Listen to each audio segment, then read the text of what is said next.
Well, good morning. Here it is. It's Monday morning, and today is it's March 25th, and of course we started the Holy Week yesterday with Palm Sunday, and now, like I said, we're here. It is Monday, and I hope you had a great weekend. I hope that you were again able to maybe have some time with your family. Hopefully, you were able to enjoy maybe some downtime of just relaxing a little bit. Hopefully we're able to do that. We had some crazy weather rolling through the state yesterday with thunderstorms and different things. It's definitely springtime in Oklahoma, and we can get a little bit of everything, as we know. But anyway, now here it is. It's Monday morning, and hope this morning finds you feeling well. Hope that you're well rested and ready to tackle the opportunities that God has given us with this brand new day and this brand new week. This morning I want to share with you a devotional entitled the Second Time Around. Psalm 51 verse 2, it says, "Wash me clean from my guilt, purify me from my sin." I tend to be kind of a messy person, but the problem is that I don't like messy environments. And so, periodically I will, turbo clean and straighten, everything out again, especially my desk in my office, everything looks tidy and wonderful for a while, and then I start messing it up again. Now, my wife, Angie, on the other hand, cleans constantly and, doesn't allow messes to pile up. Instead, she takes care of things on a pretty regular basis. Instead of sweeping dirt under a rug, she washes the entire floor. Now, while I, take the path of least resistance, Angie does what it takes. And Angie's way is really the right way to clean things. We can take that same approach, to life. We can, take my approach to cleaning, where we do nominal things and we make a few exterior changes without any real change on the inside. We might say, well, I don't want to deal with that, right now. I don't want to hassle with that issue.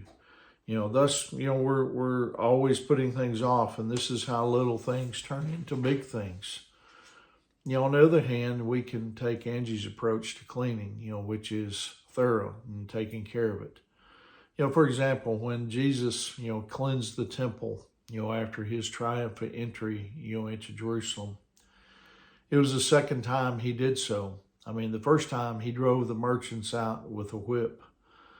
In John's gospel, it tells us in chapter 2, verses 14 and 15, in the temple area, he saw merchants selling cattle, sheep, and doves for sacrifices. He also saw dealers at tables exchanging foreign money.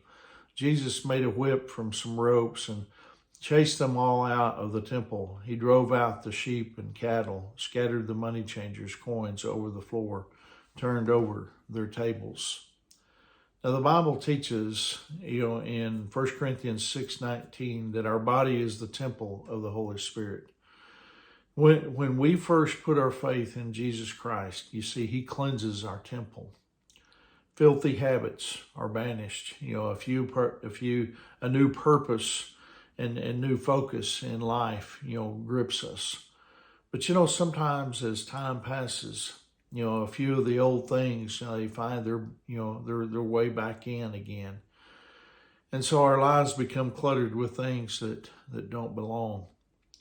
That little sin that had been gone has returned, and it's starting to grow. And Jesus, he's ready to clean house again. Even though you've been converted and the Lord, has cleansed you, you need to say, Lord, I think it's time for, a little spring cleaning here. There's a little clutter that's collected. There are a few things that maybe they don't belong. And there are some sins or vices or bad habits that have found their way back into your life. Have some of those things crept back into your life again? I mean, are there things that maybe you stopped, doing after you became a Christian, but now you're doing again? or perhaps there are things that, you've never done before, but you've started to do them, even as a Christian. Maybe it's time for Jesus, to clean house. It's springtime and we do spring cleaning. It's time. Maybe you need a little bit of spring cleaning, not just once, but as often as necessary. And, we need to do that in our lives. We need to allow God to have access to everything in our lives so that he can make sure that we're clean and we're fresh and ready, just as we do with maybe our homes and things like that, so that we're useful to him and he can use us every day. So anyway, I hope that encourages you here on this Monday morning. I hope you have a wonderful day. Remember, Angie and I, we love you guys and we're praying for you. And Lord willing, I'll see you tomorrow morning. God bless you.